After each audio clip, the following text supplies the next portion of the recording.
and it's your word against someone else's word, especially when that someone else's word is more powerful. It shows that not only are you not believed, but in order to be believed, you have to have cold, hard evidence. This is an incredibly frustrating thing because it's something that happens to so many women. They are not believed. Hi guys, and welcome back to another episode of Life Uncut. I'm Laura.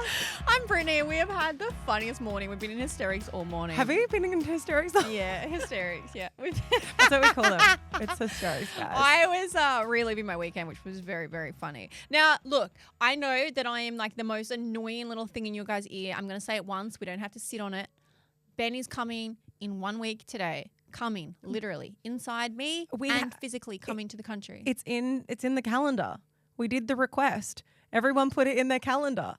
And we're all counting down alongside you, Britt. Oh my God, we haven't even said we're Brittany and Laura, welcome to Life Uncut. We just got into Ben coming in me. Wow, that escalated so quickly. I'm Laura. I'm Brittany. Just to differentiate. No, but very exciting. He's coming in a week. I know you put it in your calendar. If you didn't put it in your calendar, please pop it in now. So and if this time next week. The very first episode you've ever listened to from us, Ben is Brittany's boyfriend, which that's probably too much of an explanation. Anyways, continue. Yes. Haven't seen him in a couple of months, so it's going to be a brilliant time. I want you all to think about me and what I'm doing this time next week. Well, the thing is, you say it like we're going on a holiday. We're going to still be here. Oh, no, we're still here. I just want you to think about me fornicating. Okay, thank you. That's it. That's right where it is. Or even better than that, you can just tell us step by step, blow by literal blow, how it was seeing each other again. That was funny. 1 more week. Blow by blow.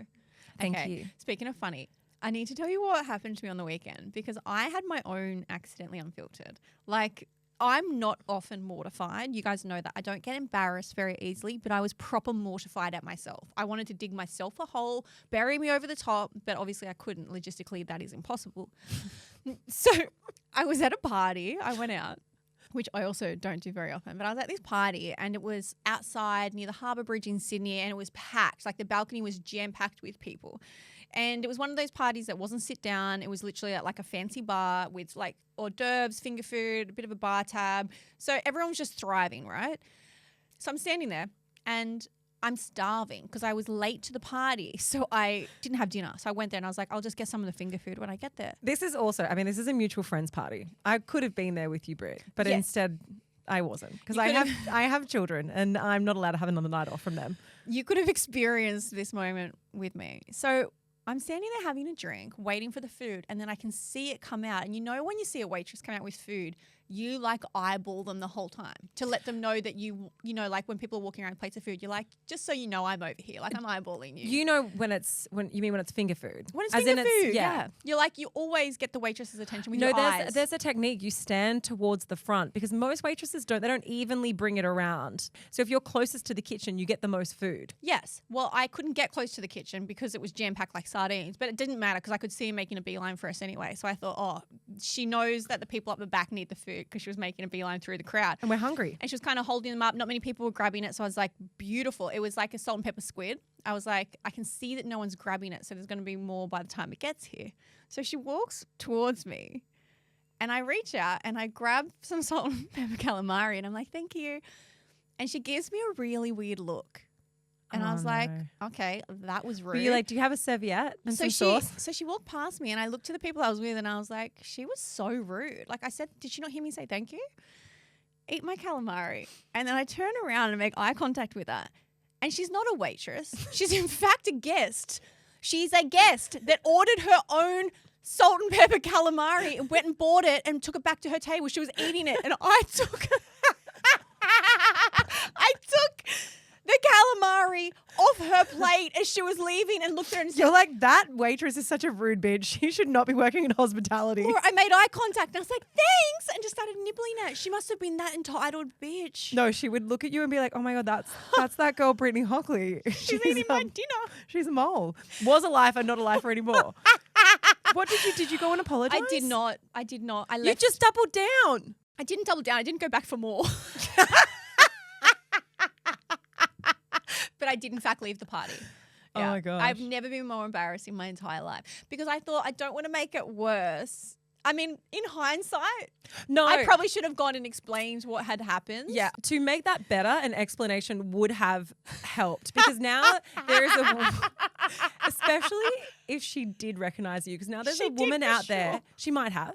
There's a woman out there who thinks you are so entitled that you just helped yourself to her calamari. That's what she's going to think. So embarrassed. I did find it weird that there weren't serviettes or little like skewers, you know, toothpicks to pick it up with, or And just little one plates. knife and fork on the side. You're Yeah, like, and I so think she weird. was even carrying a number.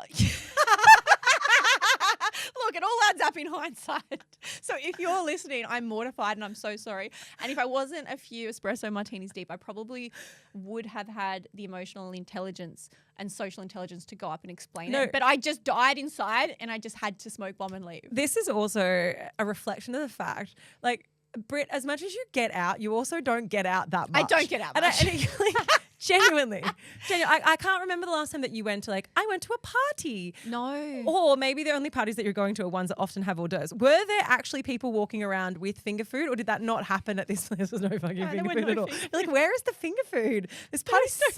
There was no finger food. There was, in fact, a table in the corner that had some arancini balls on it, of which I did consume multiple balls. But there was no finger food walking around. So that's probably why you're right, Laura. That's probably why I don't go out much. Yeah.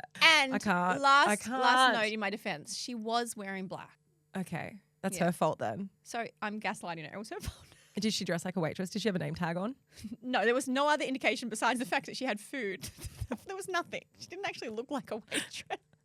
This is a million years ago, but when I used to work, I used to be a waitress. I worked in like a really same. fancy restaurant a million years ago, because I'm an old decrepit bag. I worked in this really fancy restaurant in Wollongong. It was the fanciest restaurant in Wollongong. It was a okay? seafood restaurant. It was called the Lagoon, Yeah. and it was super fancy. I think the guy who owned it, the place burnt down once upon a time, and he was like the old mayor, and everyone had conspiracy theories that maybe he'd burnt it down for an insurance job. Allegedly. Don't sue me. Also, Allegedly. it was a really long time ago. Anyway, I worked there and I was waitress, and I have this, every time I think about it, it really sends me, okay? So I had a tray full of champagne, and it was a wedding that we'd had there. And so they had these big long tables and all these people sitting along the table, and I was having to go down the length of the table between the two chairs and put a champagne down. You know, anyone want another drink? Well, fucking here's your champagne. So here I am with this tray that has about 13 glasses on it, and I put one champagne down. And as I put it down, the woman who's sitting in the opposite chair pushes her chair back and stands straight up. So she clipped my tray Oh my God. and knocked the whole tray over this poor man that was just sitting there, 13 glasses of champagne all over him. For like literally, they would have hit at the back of his head. They all went down his back. They all were like pulled in his chair. Glasses were breaking on the table, on the floors. Oh my God. And the woman who did it didn't even take responsibility. And She blamed you. She blamed me. She blamed me. Everyone was like, Smart "Oh my girl. God, what are you doing?" And she was like, "What are you doing?" And then I quit not so long after. And then I that. burnt the place down. And then I burnt it down for the insurance job. Do you know what I did? I was a waitress for years at a gourmet pizza restaurant. This is It's just the past segued. lives of Britt But and Laura. yeah, from like 16 when I could get a job until the boss even used to take me back all through my summer holidays of uni. So I worked there over like years and years and years. Anyway, I remember this one time I was walking with multiple big plates of pizza because they're all served on big plates. And I remember I was trying to balance at this really fancy table, and I was trying to balance and put them down in the middle. And because I wasn't paying attention to my other hand, it had tilted and the whole pizza slid off onto the man's lap. The whole entire pepperoni and olive pizza. Imagine having you've gone out to dinner and the entire pizza's in your lap. I was like, I don't think we'll charge you for that. I'm so sorry. that one's for free. Cheesy goodness. Okay, anybody who has been a waitress for a long enough period of time has stories like these. Like every single person has had something happen to them where they went home that night and was like, well, I didn't get any tips tonight and I know why. Do you remember Oh God.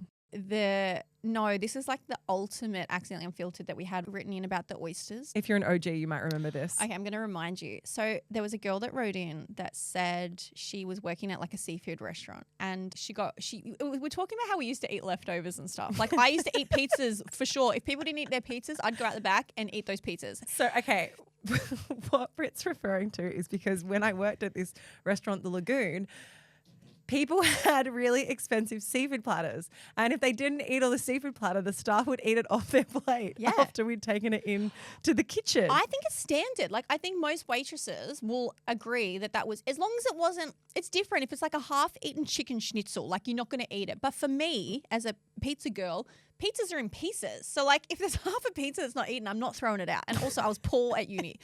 But this one girl wrote in and she said she was working at a seafood restaurant and a table of people didn't eat a whole plate of 24 oysters. So when she took it out the back, she was like really off it. She was like, what a waste of money, like these entitled people. So she started eating the oysters. Then when she went to fix them up for the bill, she said, look, I'm not going to charge you for the oysters because you guys didn't eat them. You obviously didn't like them. And they said, oh no, we love the taste of the oysters, but not the texture to swallow them. So we just sucked the taste off and spit the oyster back in. So she took the plate out and ate all their regurgitated oysters. Serves you right, hey? Could you imagine? Serves you right. That's the moment in life where you go, I might stop eating off people's plates. Or oysters, maybe. I think people will be shocked to hear this because I'm assuming that maybe it's changed. Because when we worked in Health and restaurants, safety. it was like 20 years ago. I'm assuming things have changed like quite a bit now. I think that you wouldn't get away with it. Whereas back then, like it was a free-for-all. It was It normal. was unrestricted, unlicensed free-for-all of eating people's leftovers. Anyway, that took a real tangent. Also, if you do work in restaurants and you like have your own stories, please send them through because I think that this could be very, very, very funny. 100%. And also, if you ever see me at a restaurant and I don't finish my food, A, I'm probably unwell. But B, I'm going to give you permission to eat it. I don't want anyone to waste food. So you can eat my food. Britain's leftovers. You're so giving, Britt. What a good person. I'm just paying it forward from the woman's calamari that I just ate. Okay, well, look, we have a bit more of a serious episode for you guys today, and we actually had many conversations prior to this around how to get into it, and it's tricky for me because I mean I'm still sitting here with a big smile on my face, and I appreciate the laughs, Britt, and I appreciate the stories because part of this has to do with some stuff that my family is going through at the moment, and something that I find really hard to talk about. So I need the levity as much as possible at the moment. And as you guys know, like I wasn't here on last week's episode. My car broke down in a tunnel, but also on top of that, I'd had a really, really big weekend down in Wollongong with my family. And so it was kind of a bit of a scapegoat. It was pretty good to not have to jump on the podcast record because I wasn't mentally in a place where I felt like I could sit here and just have the funnies. And I think that that's something, I mean, you guys know we always try and keep it light here. Well, the highs and the lows. We love to have a laugh and make fun of like lighthearted things, but we love to have the serious conversations too. And every now and again, we go through something personally that is really hard and we don't always talk to you about it as it's happening. We've said this in the past before. You know, this has happened in the past, Laura. Things that we go through where we think, let's just go through this on our own for a hot second.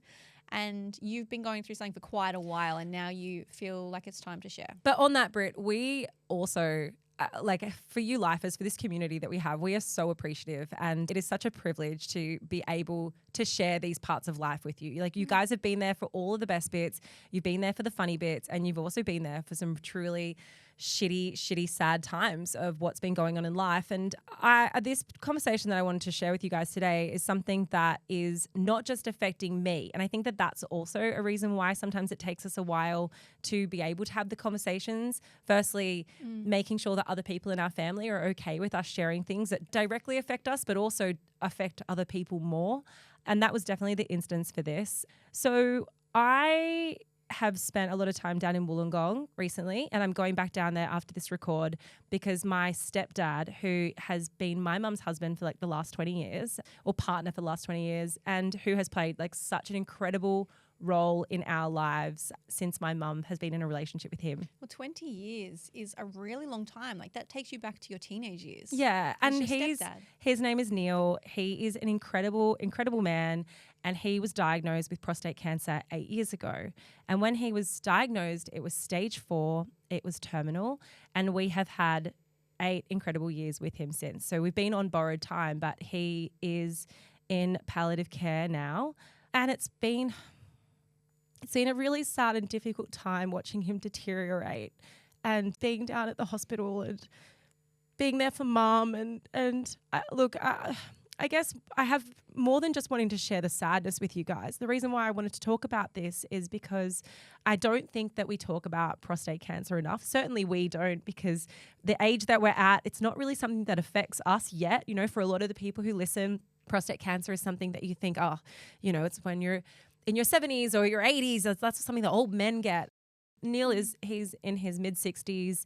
He was diagnosed in his late 50s.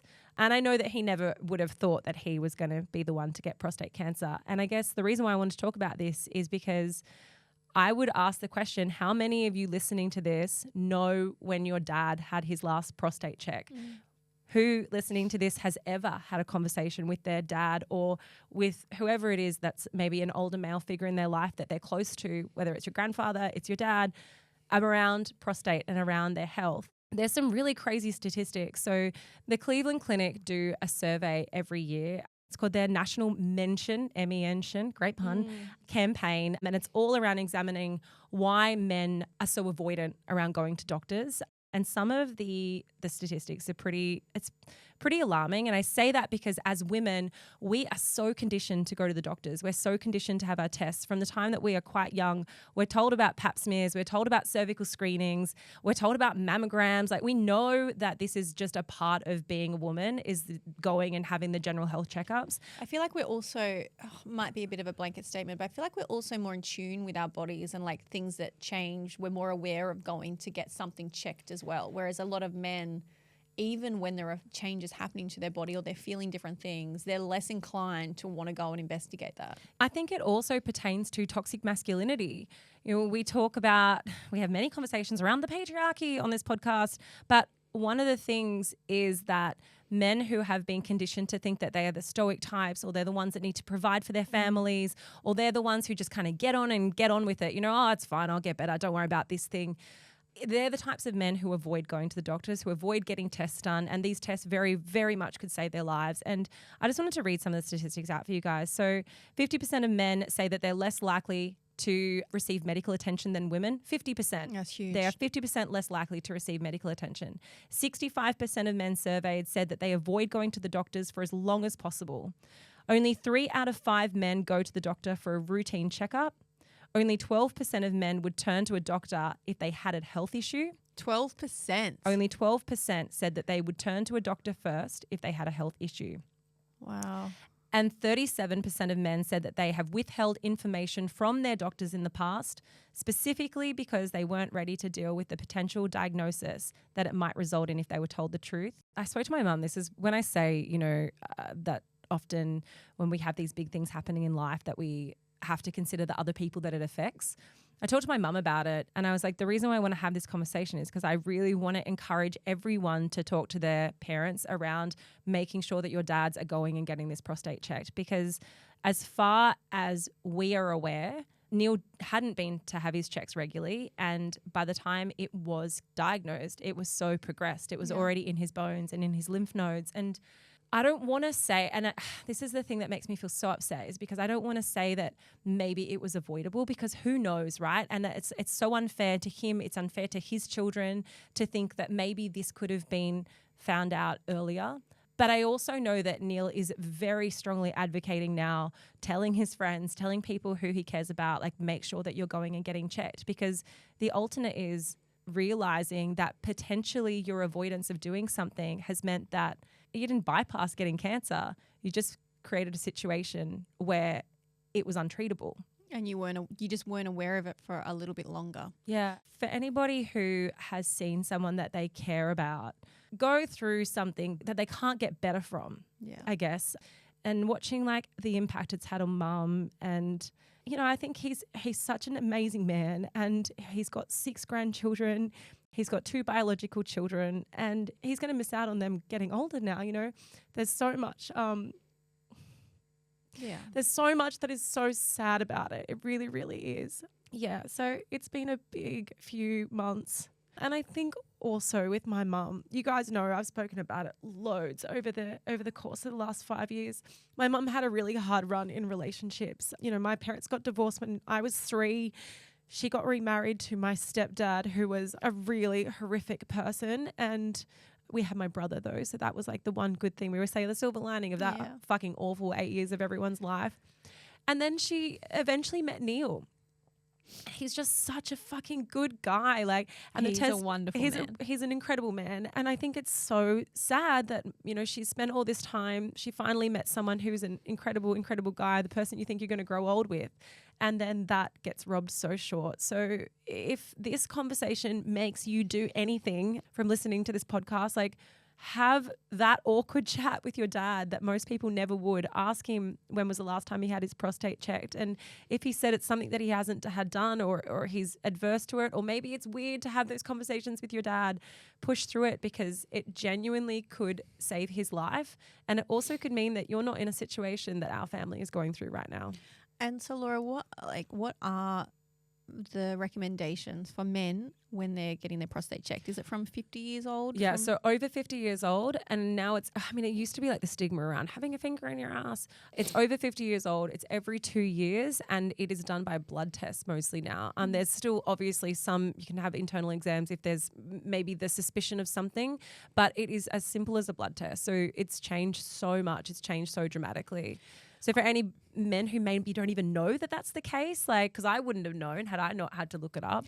No, and it's what you're saying is exactly right. And I know that you spoke to your mum about this to see if you could have this discussion because it is something that is still currently ongoing. You are living it every day right now.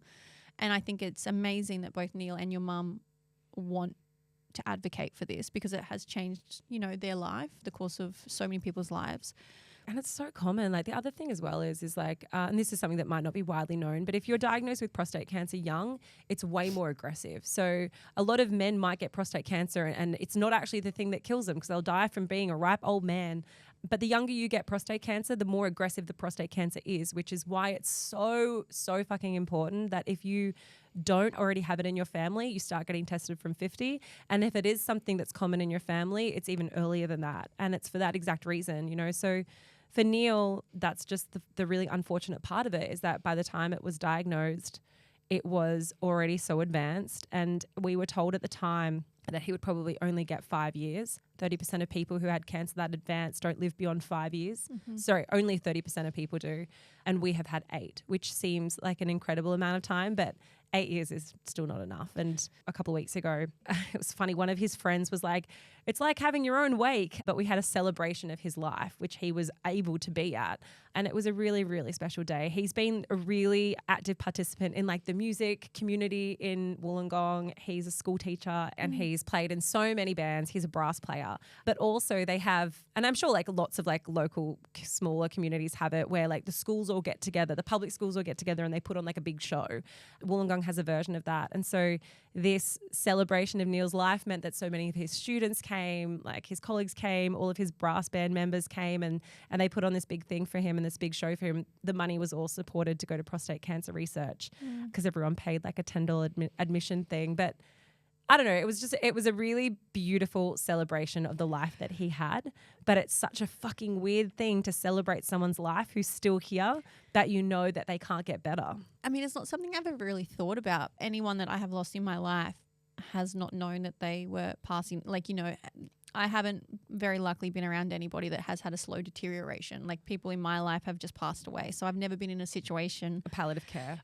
Well, yeah, I've never been in a situation where I guess somebody would have a wake for themselves or like a celebration of life. But it's really, I don't want to cry but I'm crying looking at you crying. You'll set me off. No, I know. But it's when I'm thinking about the idea of it, it must just be such an unusual thing for the person, like for Neil, to want to have that moment with all these people that he loves in his life, but also knowing why he's having it. Knowing you're having a moment to say goodbye to people. There'll be some people that are unofficially saying goodbye. I cannot imagine what that is like for him, but also for you guys, because you want to be putting on a brave, happy face for him and make it a happy moment. But of course, you're losing someone very important in your life too.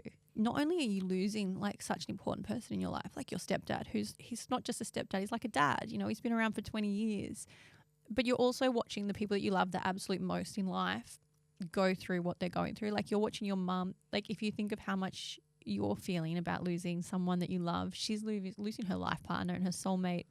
There's like a flow-on effect. So you're battling with trying to support your mum around her entire life that's about to change and how she's going to feel, which I cannot imagine losing your soulmate.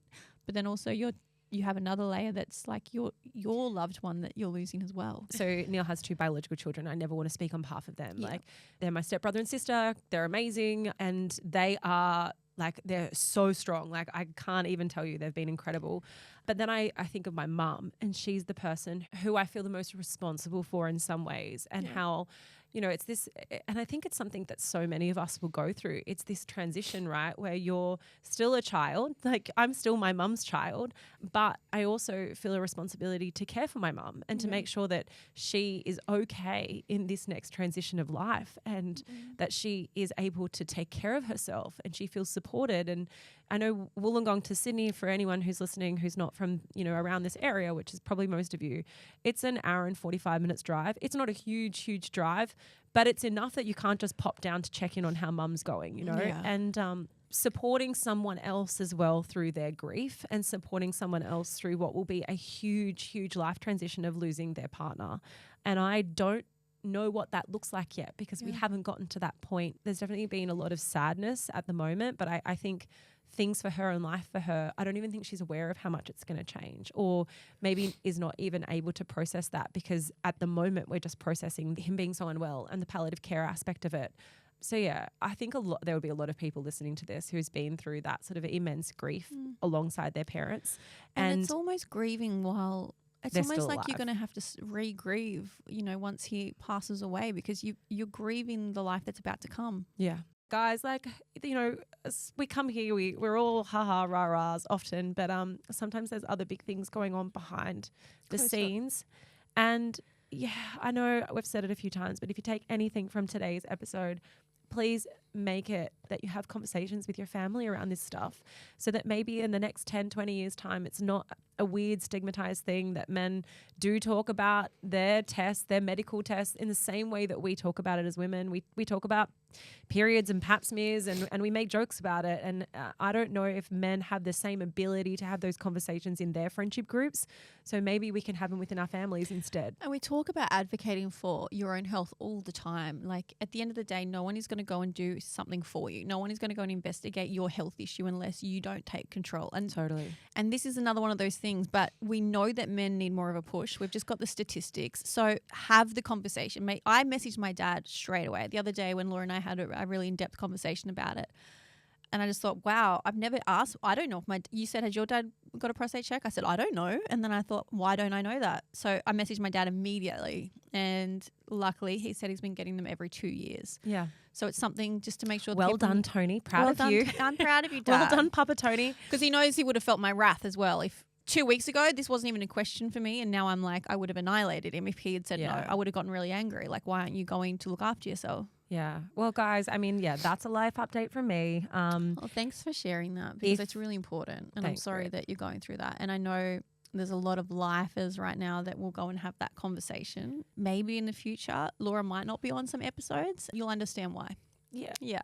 And all the lifers and us are here for you. Yeah. And also to anybody who's listening to this, because like a lot of men get prostate cancer. It's really common. My granddad, my papa, he had prostate cancer. My uncles had prostate cancer, but often men beat it. It's a really common cancer that men beat, but there will be people who are listening to this who have lost loved ones from whatever cancer. It doesn't just have to be prostate cancer. Yeah, there's so much sympathy and empathy for that, because it's just a fucking horrible thing to go through.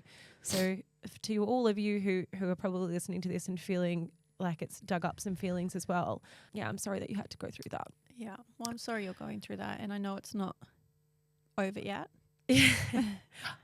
But we appreciate you. We love you. Thanks.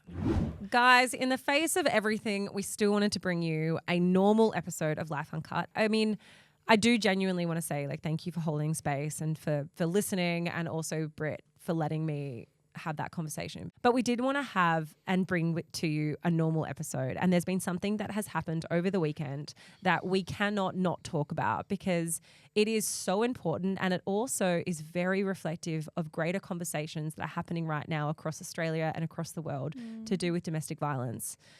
So many of you would have seen the incredibly horrific video of P. Diddy assaulting his ex, Cassie Ventura, in the hallway of the Intercontinental Hotel. And for anyone who has not seen this video, I'm not recommending that you go and watch it, because once you've seen it, you will not be able to unsee this. But what happens is she leaves the room. She's carrying her shoes in her hand. She's clearly trying to get away from him, who's inside. She's standing at the lift, and he comes running down the hallway and brutally attacks her and assaults her. She's lying on the floor. She is completely still, and he starts kicking her and dragging her. It is horrific. Now, the reason why this is so important to talk about is, and there's a few things that I think of straight away, and it's this conversation that women are not reliable sources of telling their own stories. Now, in November of 2023, Cassie filed a civil lawsuit against P. Diddy. Now, this was for several allegations, including, and it's horrific to even say, rape, physical abuse for over a decade. Now, this lawsuit that was raised was settled within 1 day after being filed. So I think it's really important before we get into the semantics of it. It's different between a civil lawsuit and a criminal lawsuit. So a civil lawsuit usually is settled with some sort of monetary remuneration, whereas a criminal lawsuit is usually settled with some sort of punitive justice, like going to prison or being fined or whatever, and they're raised by different people. But there was a pretty damning, and when I say damning, it was reputationally damning statement that P. Diddy brought out in response to her claim. So her claim was November 2023, and on December 6, 2023, P. Diddy's statement reads, "Enough is enough," in big capital bold letters. "For the last couple of weeks, I have sat silently and watched people try to assassinate my character, destroy my reputation and my legacy. Sickening allegations have been made against me by individuals looking for a quick payday. Let me be absolutely clear. I did not do any of the awful things being alleged. I will fight for my name, my family, and for the truth." So not only did he come out and adamantly deny that he did anything wrong, he also gaslighted Cassie, and in turn, he's saying that they are ruining his reputation. In turn, he did the same thing to her because he said she's after a quick payday, she's lying for money. No one believed Cassie at this time, because somebody as powerful as P. Diddy, who we have grown up with, we have seen, he's 20 million followers on Instagram.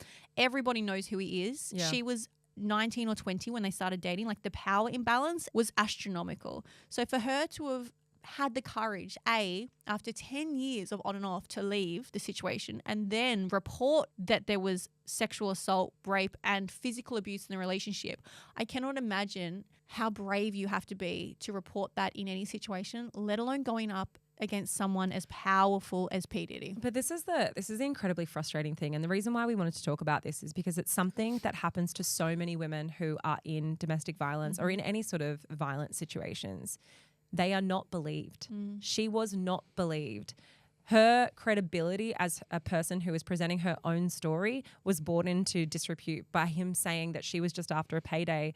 There's also other allegations that came out around the time where P. Diddy was saying that she had blackmailed him for $30 million, or she was going to write a tell-all book of things that were just completely untrue.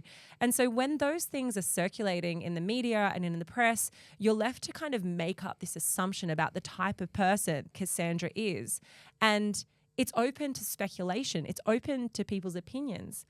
And I think that this is something that so many women experience, so many women who are trying to prove that they have been raped, that they have been sexually assaulted, when it's your word against someone else's word, especially when that someone else's word is more powerful. It shows that not only are you not believed, but in order to be believed, you have to have cold, hard evidence, a video that is so horrific to watch that literally every news outlet across the country is now playing it and reporting on it. It's so sad that that's the society that we live in, but I do think it's so important that we unpack the why around it and that people start sort of asking themselves, okay, well, why did we need to see the proof, the video, in order to believe all of these women? Because it's not just Cassandra. There have been 5 other lawsuits, civil lawsuits, that have been raised against P. Diddy that we know of. And I think up until this point, it would have been open to this speculation around, oh, this is just women who are trying to do me dirty type rhetoric.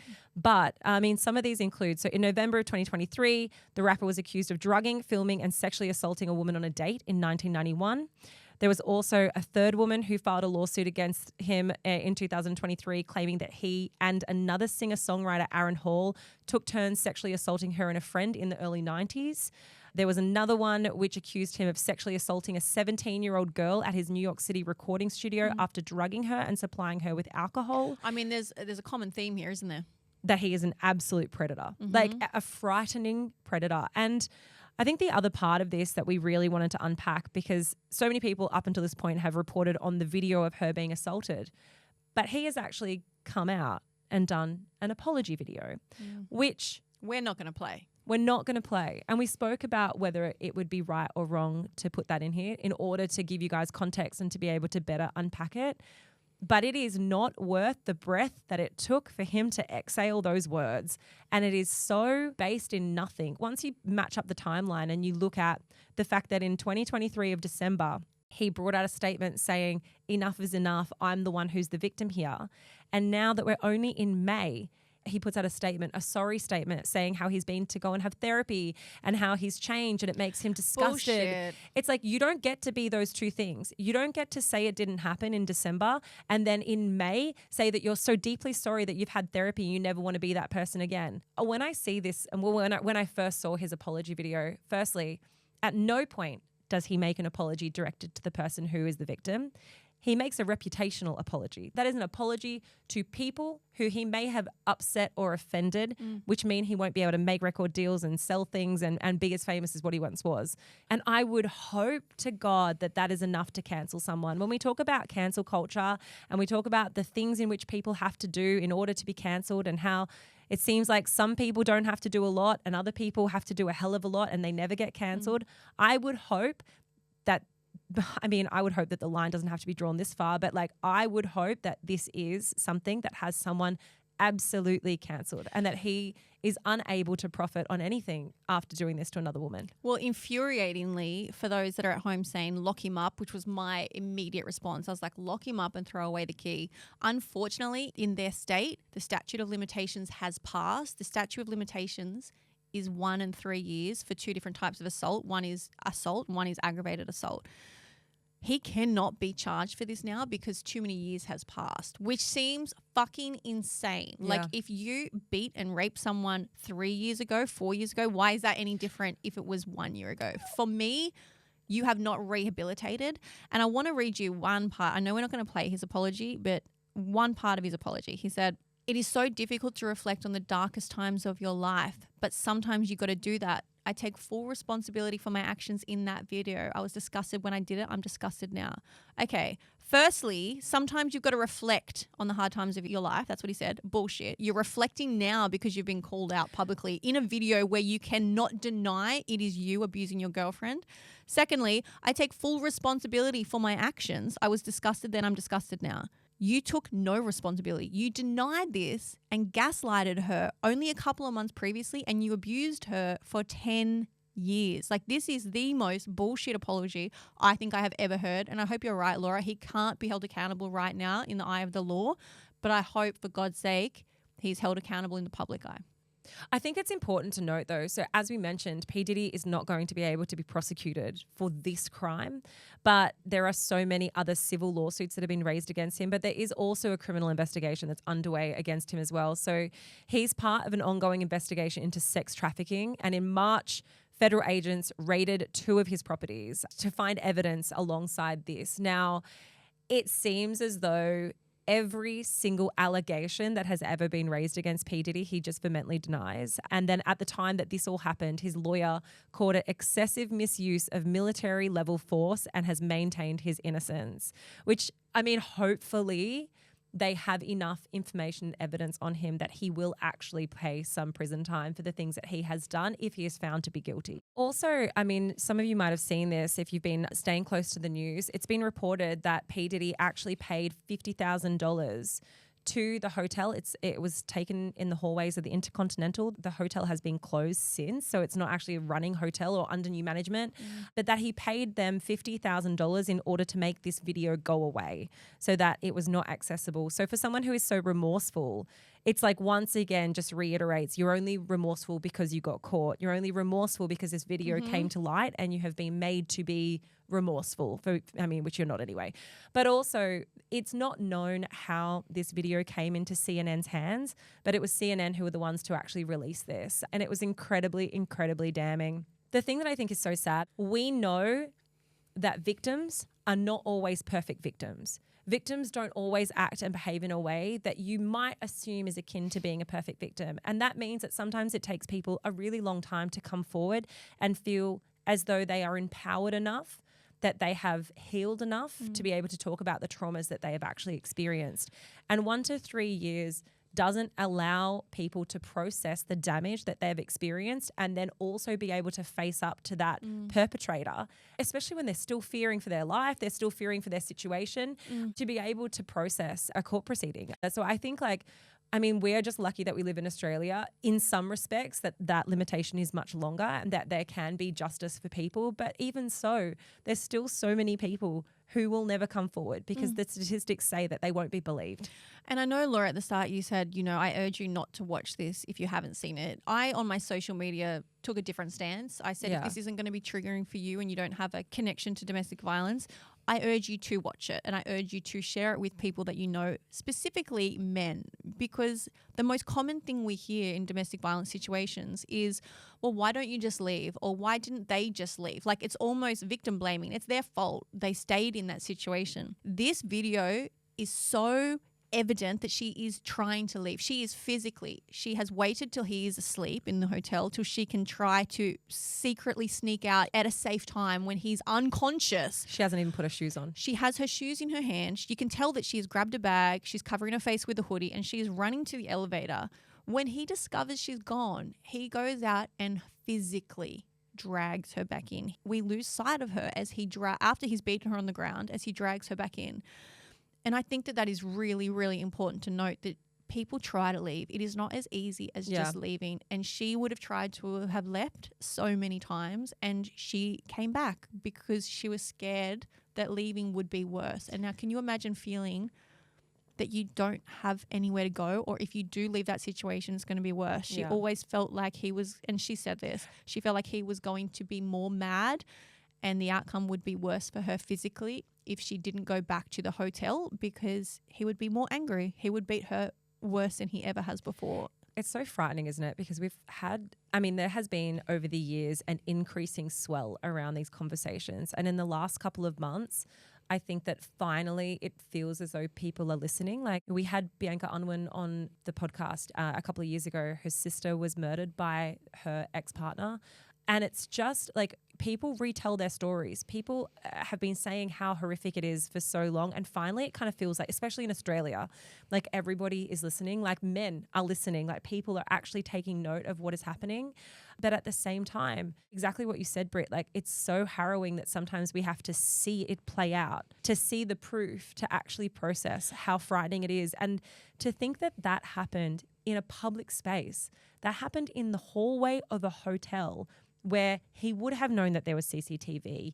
He knew that someone could have easily come out of their room and seen what was going on. Like, it's so brazen because it's so public. And then it makes you think, well, what goes on when no one's watching? What goes on when there are no cameras? Also, and the power that he feels he had over her to not worry about that, because he's like, it's fine. I'll pay the hotel a bit of money and get the footage. Like, it doesn't matter what I do on TV right now. I am that in control and I have that much power over this woman and other people that, I'm untouchable. I can do what I want.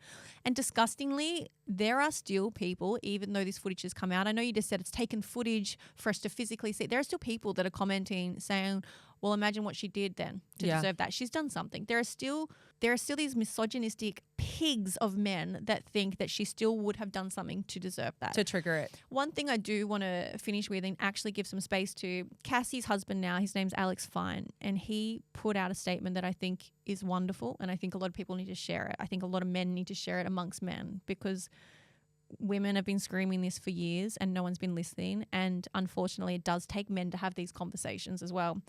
He said, men who hit women aren't men. Men who enable it and protect those people aren't men. As men, violence against women shouldn't be inevitable. Check your brothers, your friends, and your family. Our daughters, sisters, mothers, and wives should feel protected and loved. Hold the women in your life with the utmost regard. Men who hurt women hate women. And I think this is so important, because in this situation, there were so many people that knew this was going on that stayed quiet. Yeah. People at the hotel, managers, people that worked for him, friends. There were people that knew, and I think you're complicit in this if you knew that was happening and you said nothing. Yeah. Well, normally we finish all of our Tuesdays episodes with an accidentally unfiltered story and also with our suck and our sweet. But I think it's pretty evident what my suck is at the moment, guys. It just doesn't feel right on today's episode with everything that we've been speaking about to do the funny ha-has like, oh my God, I can't believe you shat yourself stories, and also to talk about the trivial things that have been sucks in our life. My suck is literally what women are facing every single day. Like this conversation is my suck. Yeah. But genuinely, guys, like, and I know we mentioned it at the beginning of the episode, like we're so greatly appreciative that we're able to have space to have these conversations, the hard conversations, the ones that are much easier than what today's episode was. And yeah, and I hope that you guys got something out of it. And genuinely, I hope that it makes a difference to some people. And going back to what I spoke about my stepdad, like I said, if it changes the course for one family, if you're able to have these conversations and opens that up, then this episode has been so worthwhile. So we appreciate that. Thanks for sharing today, Laura, because I think it's going to help a lot of people. And it's unfortunately relatable to a lot of people. Yeah, for sure. Anyway, guys, if you have enjoyed the episode, if you think it will make a difference to somebody's life, or if anybody is going through similar things to what my family's going through, feel free to pass the episode along, share it with a friend. Also have all of our episodes on YouTube now, so you can watch me cry in real life. You're a cute cry though. You can watch me cry I'll give on you the that. video format. And that is it from us. Don't forget to mum, to your dad, to your dog, to your friends, and share the love because We love love.